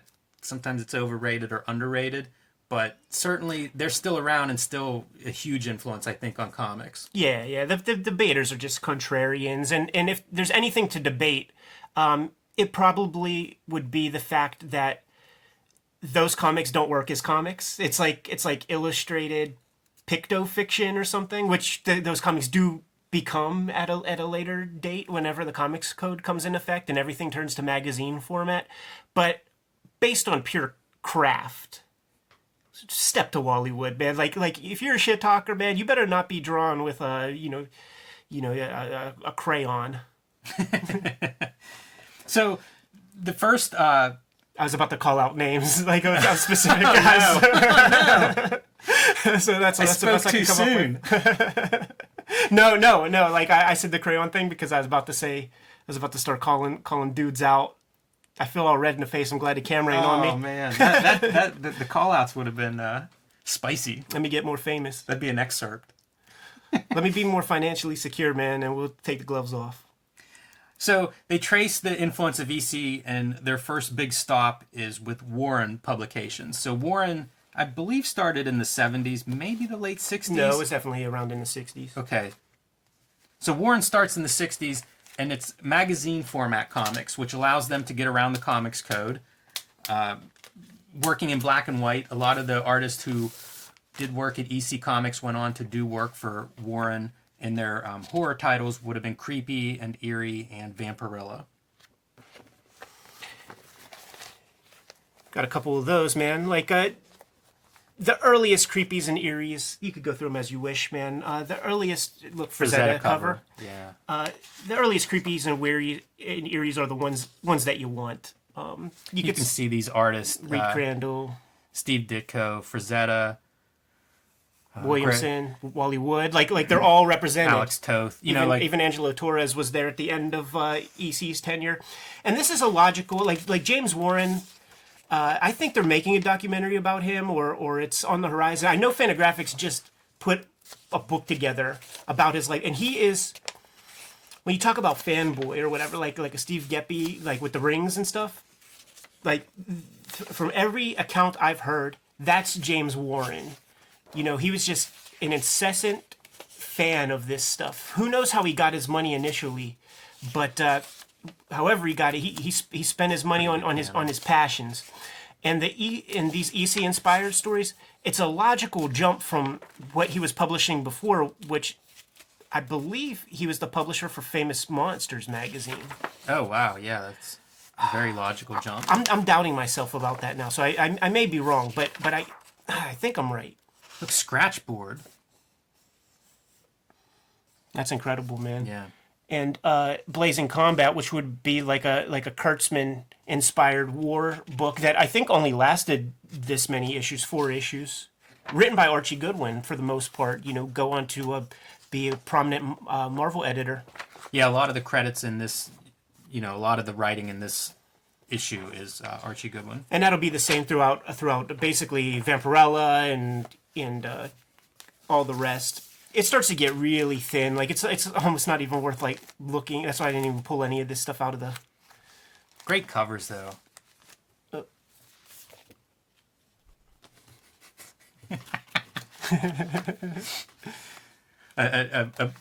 Showing some of your archival skills. Yeah, right. Yeah, and I saw the date on here. Well, this one is 1970. I think that first one I flipped through was 1966, so give you some idea of when these are coming from. But same deal, a couple of horror hosts give you an O. Henry story. Yep. Shock ending. Maybe a little bit more palatable for the times of like the 70s, not quite so on the nose as the EC stuff was, where you could pretty much predict how things were going to end by page 2. Yeah, and they kind of go through and they list like some of the EC artists that were common to the Warren publications, but then also, a new generation that was highly influenced by the EC comic artists. Guys like Bernie Wrightson, Richard Corbin, Gray Morrow. Yeah, for sure. And I think it's a in one's career as a cartoonist. Well, I'll put it this way: another sort of vestige or homage to the old EC days that would happen quite often. You could find a million examples of comics doing like sort of cribbing the aesthetic design choices of the new trend titles. So, cut off the top third of the masthead for the title, have something pithy along the side usually, followed by 3 boxes with various hosts or features that will show up within. Frank Miller's done it with his Lance Blastoff character. I forget what the heck that comic was called. Tales to Offend? That's it, yeah. And so, as a cartoonist, I think that it's a rule, a mandate that one should do at least one EC homage cover in order to be considered a professional cartoonist. So we have a couple to show off here. Yeah, this is from a zine collecting some of my artwork and commissions and cover work. This is from a show that Mondo put on, or Alamo Draft House, I'm not sure which, but one of the shows in Austin. The Rapture. Yes, the Rapture, using the Weird Science cover template and great lettering. I always love those logos. Shock Suspense Stories, so this was kind of their crime title, showing Breaking Bad. This was around the time of the end of Breaking Bad. And then Weird Science, homage to Spider-Man's origin, right? Peter Parker being bit by a spider, so kind of Weird Science tie-in. Yeah, with your best like Elle Feldstein kind of impersonation, man. I dig it, man. And what about you, Ed? I got one myself, man. The box set for Hip Hop Family Tree. This isn't really a plug, but it's apropos. You could find this in a link below, I'm sure. But you see what we're talking about. Just crib the little horror host thing, masthead, say something cool at the top. Everybody does them. There was probably you could find 1,000 of these things looking through comics history. And every important comic probably has one. Oh yeah, you know what? When I was a little kid, I was already a mark for Tales from the Crypt Comics, and on the HBO show when they introduced the episode, there's a Mike Vosberg illustrated Tales from the Crypt comic. So it's like you saw that. So I'm a little kid. I'm at the department store. Mom said I could get a Nintendo tape. So this one jumped out at me. Wall Street Kid. Cost $20 of my little kid money, man. And I was totally ripped off, man. It's like a point and click gimmick where you have to like deal with your accountant and you have to buy and trade stocks, and then you have this girlfriend that you have to take care of, and see, he's a punk, right? So like he won't get her like a mutt puppy, like something from a shelter or a rescue dog. She just wants pedigree dogs, man. So you spend $1,000 on a dog to keep her happy. Great lesson for kids. It's about work-life balance, Jim. Yeah, I remember that's one of the most popular Nintendo games of all time, right? It is for being the worst. Ate that up. It is one of the most popular for being the worst Nintendo game next to Dr. Jekyll, Mr. Hyde.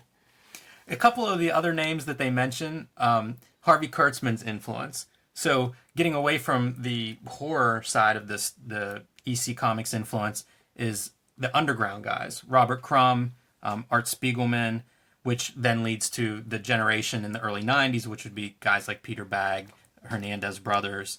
They all cite Kurtzman as being an influence. And then the other piece that is mentioned is Al Williamson, who was super young whenever he was working for EC Comics.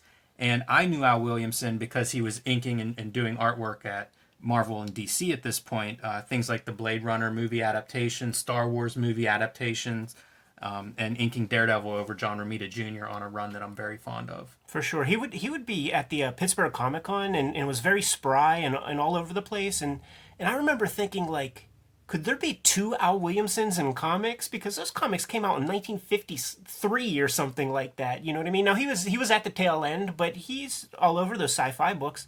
Those were like 54. And you're right. He was like, not even like 19. He was like 16 or something like that, and had impeccable talent. The legacy guy I would add, and I don't know if he came out after this article. It might have been like mid-90s, but Mark Schultz, Xenozoic Tales, Cadillacs and Dinosaurs, the more popular name for that.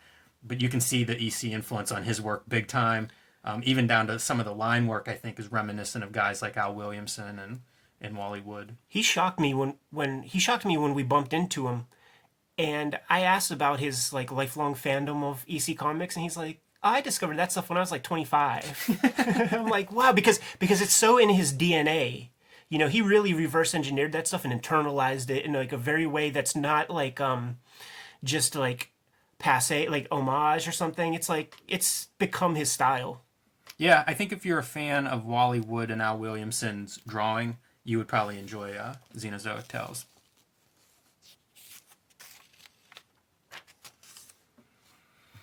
Brutes and Babes, Bart Sears.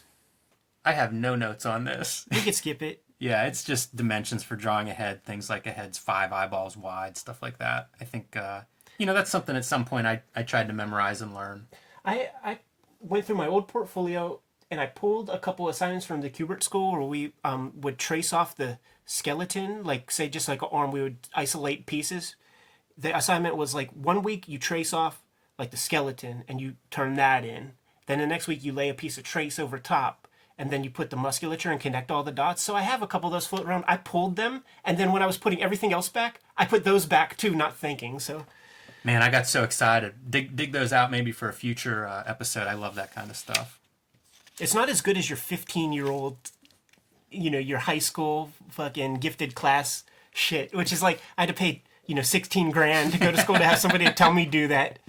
I was so obsessed with anatomy. I don't know why. That was what I was drawing before comics, like wrestlers and figures and stuff. So I was always trying to figure out what that is. Good for you, man. You got a leg up on most people in terms of figure drawing. This month's number ones, I had a lot of these, and I got rid of a lot of these around 15 years ago. I was looking for books to pull out, like Universal Soldier. I had that book, but I don't have it anymore. Any standouts on that list for you, Ed? They're starting the proper EC reprints. So Shock Suspense Stories, Tales from the Crypt #1 is coming out. Weird Science #1. So what they would do, like it would become a thing where like every week there would be a new EC comic that would hit the stands. And before I was able to buy those expensive EC Russ Cochran joints, like that's what I would buy. The other thing that jumped out at me, but it's only worth noting because we're doing this podcast together. Like I almost thought that was Street Angel. Yeah, you know what? I overlooked that. I have that comic. I would have pulled it if I just overlooked that somehow whenever I was reading this the first time. I pulled this one out as a black and white book that's on the list. Cray. That's an incredible cover, man. I like that coloring. It's a, obsessive type rendering style. All right, part of the black and white kind of comics that you would expect. Look at that little baby. That little baby with like the adult, the man head. It looks like a news broadcaster. Like, he would be an anchor man. Maybe he has adult baby fetish, man. John Waters taught me about that. And then the other piece, Battle Angel Aleta. Of course. First book. Kind of a cool early manga import. That's incredible art. Like this was one of the early mangas that I got hold of, and I would look at this stuff and again compare this to WildCATs #1. It was a totally different thing. I had no idea how to position this within How to Draw Comics the Marvel Way and Image Comics, and then looking at this, it just was like, what is this? All this stuff was so mysterious to me because I had nobody to like have a conversation with about comics, animation, anything like that. So I was making discoveries on my own, and I had Maya the Psychic Girl, I had Kamui, and on TV there would be shows like this, like when you were watching Nickelodeon, you would watch like the real stuff, like you can't do that on television, but then they would have these like folktale animated cartoons and shit, and they would have like the big eyes and stuff, but it would be different series, and I was always like, why do all these different shows like have this kind of look? And I didn't know that it was, Japanese, like, because even if you watched American cartoon show programs at that time, it would still be Korean and like Japanese names at the end. So it's like the same names basically at the end of the thing. So I had to like draw these conclusions like far later than everybody else. And when I would see stuff like this, it would just be kind of mind blowing. Yeah, that would be my reaction to a lot of this stuff. Some of the early manga imports wouldn't interest me as much, but whenever I would find one that I liked, it would just be puzzling. Like, how are they making these lines? How are they doing, this gray stuff? Like, I just had no idea. I think we've talked about some of that, like I would see screen tone and not understand, how do you do that? How is that made? That kind of reminds me of like the EC tradition, right? The horror. When I was a little kid and I was trying to do my approximations of screen tone, what I would do is my mom, she would save the newspapers every day anyhow for me so I could cut out comic strips. And I would just comb through the newspaper, and wherever I would see like a Zipatone, like solid gray value, it would be like in the classifieds or something like that around the masthead. I would just obsessively cut out that little piece and just like I saved these like little pieces of Zipatone from newspaper. So like whenever I was going to draw something, I would like glue that down. I would draw the thing, then I would glue that down over top and then like draw my lines because that's what I thought guys were doing. Yeah. There was when I finally got into comics and started to have friends that were making comics, one of them had like a Zipatone thing that he showed me, and it was like bulldog clipped together all of his pieces of Zipatone because they would be like cut up and scraps and stuff. And I used to think that would be the greatest zine of all time, was just because it was like an inch thick of just all these weird patterns of dots and lines and fades and stuff. Really bizarre. Also, Charles Burns, his dad would cut out stuff from comics and like put them into a scrapbook, sketchbook thing where it would just be all the same thing, like profiles of women, scene of kissing, close up of eyeball or whatever.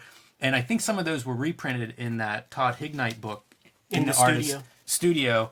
And that stuff always stood out to me as being really interesting. So like collecting Zipatone, I would look at that zine. Wizard's top 10 hottest heroes and villains. Johnny Blaze makes the scene. Well, Spawn makes the scene. I think this might be the first time that non-DC characters have shown up. So we have Lobo or non-Marvel characters. We have Lobo and Spawn showing up. Trying to think of who got bumped for this, but two Ghost Riders speak to the popularity of Spirits of Vengeance and Ghost Rider. Archangel didn't make the cut. Uh-oh. See ya, Bishop. Spider-Man and his two his two twins. I was about to say hamburger. Wizard Comic Watch. Critical Mass number 3, I think, is the first appearance of Terror Inc. They really plugged this book, and it gets no traction. Too bad. You know, like, Zaffino's art is dope in it, but the printing does him fucking no favors, dude. Because, like, when you, on that shitty offset with the shitty paper that they had, the black would show up as like almost like kind of like a darkish gray. So then when they would apply like the magenta, the cyan, and the yellow tones, you could see where the separators like made the cuts. Sloppy cutouts. Yeah, and they bled over in a big way, and that takes you out of it in a big way. Like it's hard to see that art, man, because of all that nonsense. Cut to me 20 years in the future trying to copy that for Aphrodisiac with the weird cutout shapes that are visible, probably also taking readers out of it. I saw Gary Panter and Robert Crumb were on the same panel in Chicago years ago, and Gary Panter was talking about how much he loved off-register color separations, and Crumb was aghast. He's like, do you understand how long it took me to cut my color separations, and you love my off-register weirdo covers? Like, I wanted to kill somebody when I got those comics back from the printer. The other comic is first appearance of Morbius, and then Amazing Spider-Man 101 for the podcast listeners out there. And then Todd McFarlane bringing Morbius into his Spider-Man title, possibly juicing his popularity a little bit with a Todd McFarlane appearance. And then Morbius is, I don't know if the first issue is out this issue or it's coming out, but it's part of that Spirits of Vengeance, Midnight Suns horror line that Marvel is doing. Amazing art. Man, Cable. I knew that Cable was popular, but he's more popular than I remembered. Yeah, see, I was a little dude at the time, so this is no surprise to me, man.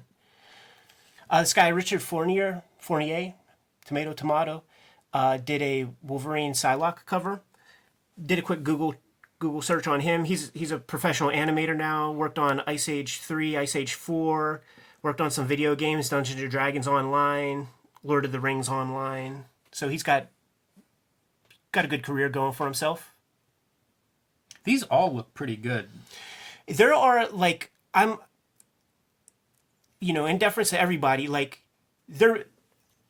I came across 5 Michael Potter dudes who have nice art. So it's like he may be one of them, you know what I mean? Like, it's just easier to find, a Richard Fournier than it is a Henry Martinez artist. I like this stuff too. It's very cartoony take on these characters. Probably at the time I hated it. Yeah, right. But looking at it now, I kind of like it. All right. So the standout here for me is Billy Mouse. Yep.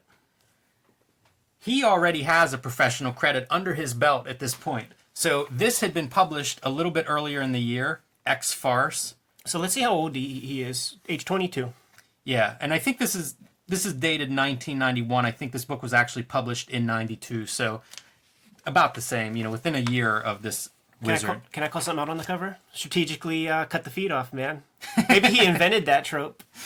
One of the early alt comics guys to use Garfield. That's awesome. Cable TV. Yeah, Billy Mouse is an interesting guy because like there are like sort of throw a rock and you will hit these guys who have this style that isn't too dissimilar to this, and his art style like nowadays is still like there. You know what I mean? Like he hasn't become like a Stephen Platt kind of character or anything like that. Like his art has like maintained this equilibrium for 20 years. Well, it was very successful. Let me exhibit A of his success doing this kind of work. So these are some titles of parody type comics that he's associated with. Spineless Man, 2099. Bland Man. The Unfunny Ex-Cons. Wizard 12 is one of his credits. This issue. Illegal Aliens, Old Blood, The Sewage Dragoon, Yawn. Are they all Eclipse comics? I don't think so. I think Parody Press enters the picture at some point, and I think several publishers were contributing to this. Oh, that's this for sure. Nonsense. Pummeler, Cable TV, Cyber Farce, Dork House Comics, Dumb 2099, Headbanger, Nightfall, The Fall of the Splat Man. Oh, so he was doing it way late. Look at him cutting on Rob, man. He invented Dumb and Dumber. Billy Mouse did. Rank and Stinky, Stupid Man, Burial for a Buddy, The Death of Stupid Man, X-Farce versus X-Cons, Extinction #1, X-Farce versus X-Cons, Extinction #1.5, Pet Works versus WildCATs, KATS, Supreme, Trek Teens, Dorkier Images, Star Black, The Degeneration, Venom, like NUMB. Young Broads, Hellspock, Kill Barney, Babewatch, Skin 13, and The Tax. What's funny is Skin 13. That's Gen 13. That's 3 years from this. So he spent years on his kind of gimmick. It illustrates so clearly how big these cells were. Insane. Yeah, that's wild, man. I don't think we should gloss over the contest winner guy, man. This dude who dressed up like Lobo. I don't see a name. Yeah, I was gonna say I'd like to know the name and age of this fellow, but probably best not. It's incredible. My Kind of Hero, the Wizard Warrior. That's just baiting to get into this contest, right? Garib can't pass up a character with wizard in the title. Yeah. And twin, but we only see one of them. But this Erik Treadaway guy, he went on to become a sculptor, a toy designer, sculptor for Todd McFarlane. They did like the Cygor figure and everything, like that era of toys. And he is part of what is known in the toy community as the Four Horsemen. Oh wow, yeah. Yeah, so like if you guys saw, there's a He-Man Masters of the Universe documentary on Netflix, like a 2-hour joint, not the show Toys That Made Us, which is good too, but on that 2-hour documentary, you see the Four Horsemen talking about getting a limited license from Kenner or Mattel or whoever had Masters of the Universe, and then they did those like in the early 2000s. Those like really like wild looking He-Man toys and figures, and you see Erik Treadaway is a part of that gimmick. Like when I was going through this, I recently saw that documentary, and the name jumped out at me, so I had to satisfy my curiosity, and I was correct. That's very awesome. Yeah, I love it, man, because I'm actually going to do this sort of from now on. Whenever we go through these, I'm going to do it. Takes 2 minutes to Google these people's names, and on past episodes, like a lot of people jumped out who went on to have like pretty good careers, and this is probably their first printed work, so it's worth noting. Wizard News, Image is on fire. Yeah, but we already know. Oh, you know what jumps out at me? This comic called Flaxen, coming in July, Dark Horse story inspired by a real life playmate. So very soon, within the next couple of years, as we continue going on with these commentaries, we're going to see a lot of fads come and go, and like there will be like a femme fatale. I don't even know what you call it. Basically, these publishers, they know their audience. And it's predominantly dudes. So they, hire, Cinemax actresses and playmates and penthouse chicks and all these different kinds of people, these women who are beautiful, to like be cover models. They sell a thing with a photo cover or like a painted cover. It'll get to the place where they are selling naked photo covers. Yes. Yeah, I mean, it really does. It gets that ridiculous. I know it does. But this is the first evidence I've seen of that in Wizards, so it is worth noting because it's going to be relentless pretty soon. The bad girl trend. That's what it's called, right? Yeah. I've never had like any of those things, man. I guess I'll bring the comics when we're looking at examples of those. Bring your Everett Hartsoe. There's an entire paragraph about how this is not a sex comic, nor does it feature exploitative camera angles or nudity. I bet you it features exploitative camera angles. I mean, this is almost even in a way. Like, titties are popping. This one I thought I would mention. August declared Image Comics Month. So there were coupons in several of these Image comics, and you would send in the coupons for Image number 0. We have to look at it because I never had my shit together enough to buy Image Z or to get my hands on Image Zero. I have all the comics, but I got them a little bit late. Yeah. Look, man, maybe Rob was taking off on Jim Lee's wisdom of like, you got to have a small character. And I love that it is just like Wolverine. Like when I saw this stuff, it's like Trull was already out, so I'm like looking at this Wolverine dude. But then in Bloodstrike, there's like a red Wolverine, and you know what I mean, Deathlock. And then there's a Batman called Seahawk. You know what I'm saying? I'm like, what are these comics, man? Like this shit feels illegal to me. Oh, so this is just preview stuff. Like this isn't even original content.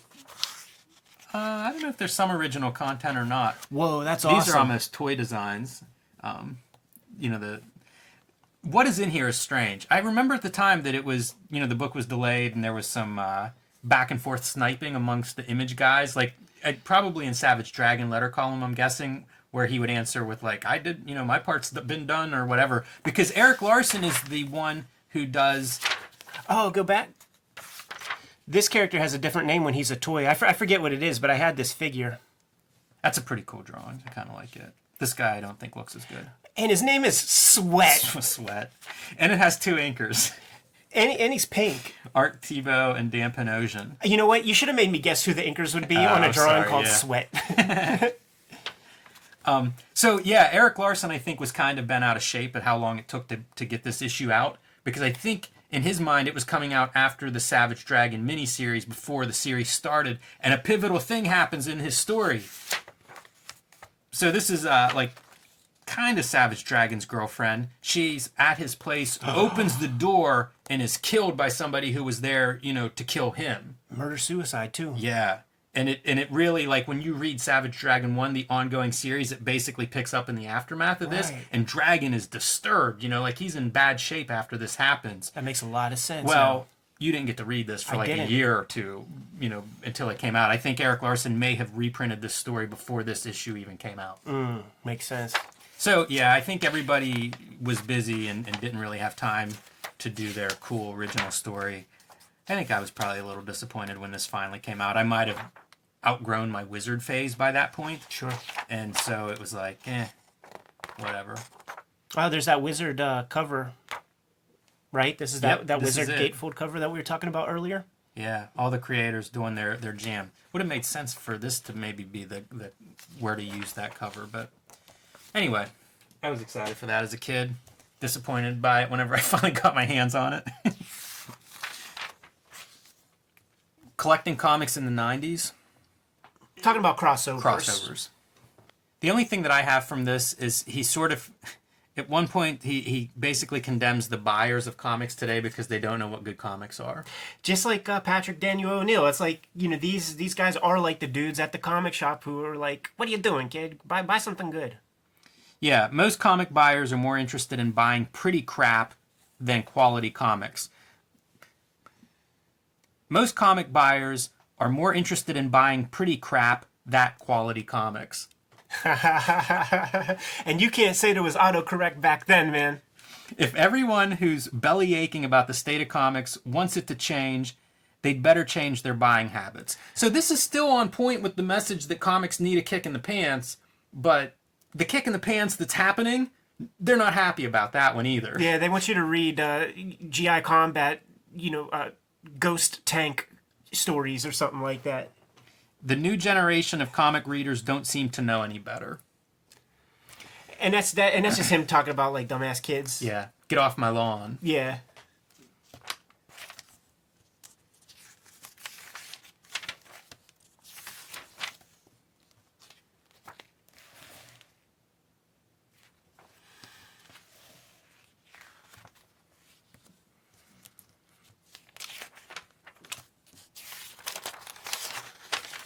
We don't give a shit about trading cards here, guys. Talking to the chat. Or bullshit contests.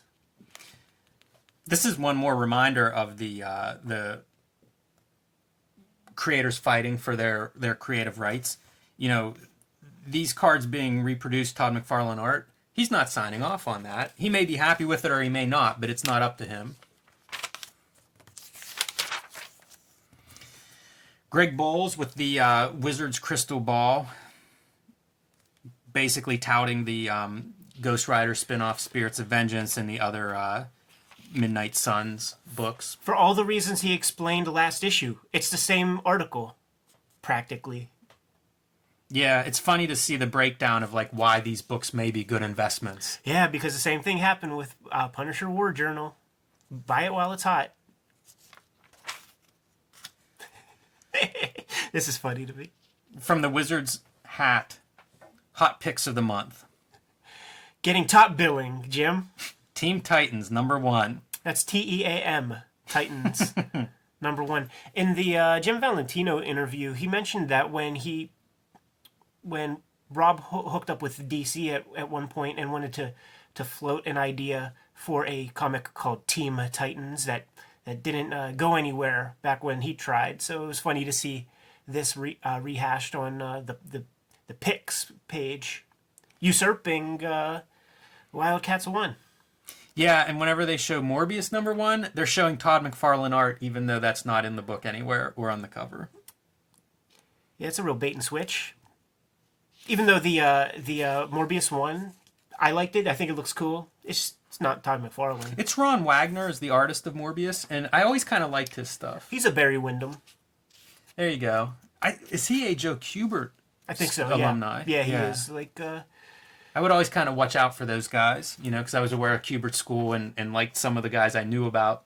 And yeah. so I've always been a QB collector. Even when I go on my back issue hunts and stuff like that, man, I'll buy a Jan Derzima, X-Men Adventures comic just because I like her stuff, and the QB connection.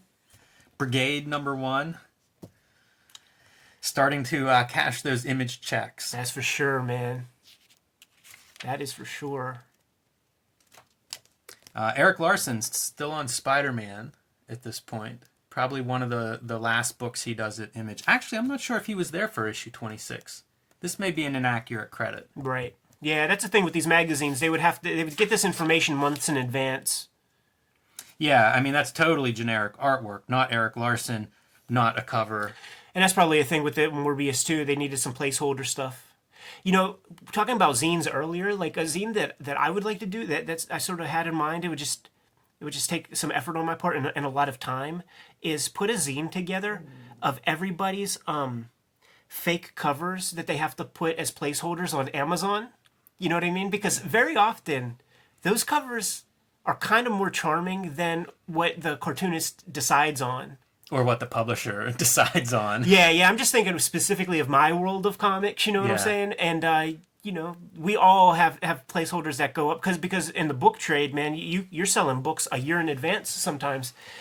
I sent my Plain Jane's covers in today, and that's for a book that'll be over a year from now on the market. Like, I think January 2020, I guess, I think is when it's scheduled for. Wow, yeah. So, yeah, book covers go in much earlier in the book world. And if you go on Amazon, like, those old covers, they show up again every now and then. I always have to, like, call Fantagraphics and say, can you get this fake cover for Volume 4 off of Amazon, please? Yeah, that can be a pain. I've had that experience too. Who knows how that stuff happens? Look at this, man. Spawn number 2 being solicited with that old logo that was hand drawn by Todd McFarlane. This is fun. Top 100, June 1992. Image has now doubled their top 10 books. Yes, they did. One title last month to this month, and you see the ramping up of what Image is publishing. And those 2 titles would be Savage Dragon and... Help me out there, Jimmy? Spawn number 2. But yeah, but what... Savage Dragon is like an 8th slot? Oh, yes. Spawn number 2 is number 4 overall sales. Savage Dragon number 1 is 8 overall sales. Toying Around with Brian Cunningham. This is the third part of his Star Wars trip down memory lane. Not my favorite articles of his. Yeah, the only noteworthy thing is actually the letter where this girl, Melissa Farrington, is dropping the hammer down, and she's saying, we were talking about a previous column about top 10 toys it was about female action figures, right? And why there are no girls in the toy action figures, why there are no girl collectors, and then later in the article, Brian Cunningham is talking about Psylocke toys that you could take their clothes off and stuff. He also mentions killing off the women figures first. So this letter writer takes umbrage with all of that, and he walks back those comments. All of them, man. She busts his ass, man. Another homemade figure, Beta Ray Thor. Pretty cool. Yeah, that's awesome.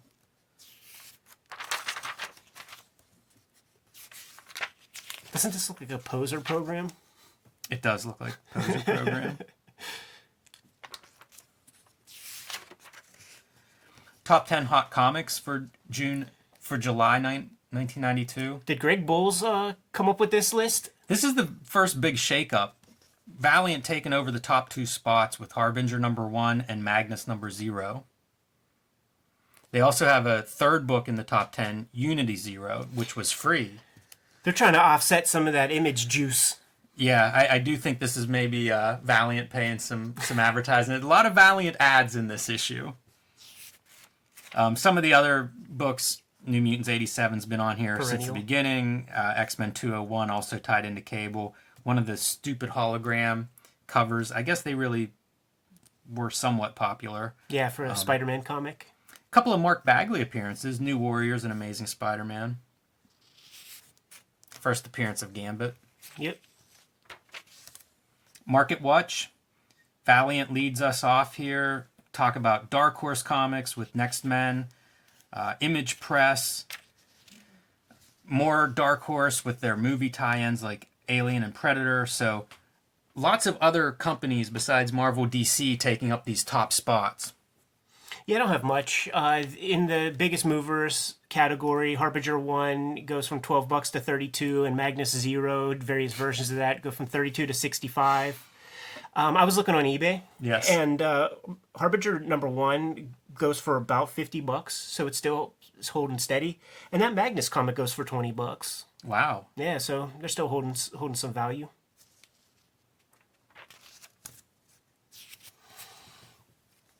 Matt Wagner with his son Brennan. Brennan recently colored his Mage miniseries for Image, and colored an issue of Batman that Matt illustrated with a Tom King script, but then DC, without Matt Wagner knowing, got like a journeyman colorist to come in and overhaul Brennan's work. That's how they do in that corporate world, man. And maybe this guy had something to do with it. Oh, no. Hey, Jim, you know how we always look at how our New Mutants number 87 is doing? When I edited the last episode, on the left-facing page was Miracle Man, and on the right-facing page was New Mutants. And I saw that Miracle Man, number 15, the famous issue with the crazy battle, it's only going for $2 here. So I think that this is going to be a fun one to track over our episodes. Yeah, we'll keep an eye on that. That's always been a book that's been impossible to get for me. Right. And then when you see it, it's $500. And basically everybody has them slabbed now, so they're trying to get artificial bullshit prices. Well, Marvel did those reprints of all the Miracle Mans, and I think they did a really good job with them because they would print a lot of like original art and things in the back of them. So you can get that now in an affordable edition that looks pretty good. Mm-hmm. And for me, that's one of the best superhero fight scenes. You know, that may be the superhero fight scene in my opinion. Amazing stuff if you haven't read it. New Mutants number 87 is $70. It went down in value. It is depreciating. Man, if you were sitting on your New Mutants 87, you're sweating. You're going to have to unload, man. You're going to have... This is the point where dudes started unloading their Wonder Man 1s and their Silver Sables, man. Because little Jimmy ain't going to get to go to Harvard now, man. And I said Jimmy arbitrarily. Yes. I wasn't like you tried to diss. I don't think there's anything in Magic Words. I don't think we have an update of the Iron Man X-Men fight. Yeah, no incisive analysis. But not here yet. Pretty cool. The letter art, we see a couple of Image characters now invading in the form of Spawn. Spar sighting. What a way to close out the gimmick, man. And it's World War I, man. Those are doughboys.